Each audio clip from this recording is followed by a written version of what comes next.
Bħal dan iż-żmien 194 sena ilu l-ewwel Griegi kienu waslu fl-Awstralja. Dan kien seħħ fl-aħħar ta' Awwissu tal-1829. Nhar il-Ħadd il-Greċja fakret dan l-anniversarju storiku.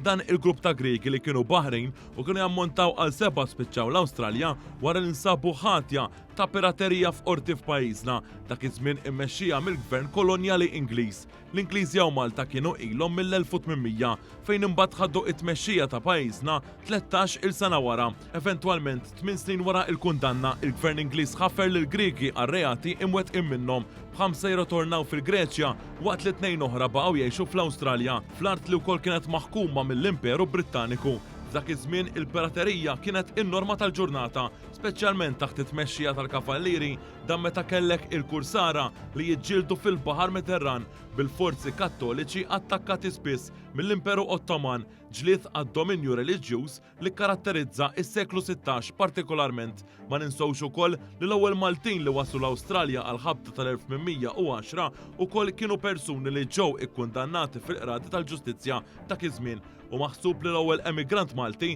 li mar min jeddu fil-kontinent Awstraljan kien Antonio Azzopardi li wasal hemm fl-1838 waqt li kellhom jgħaddu 45 sena oħra qabel wasal l-ewwel grupp minn pajjiżna 70 ħaddiema u 9 maħrubin fl-1883.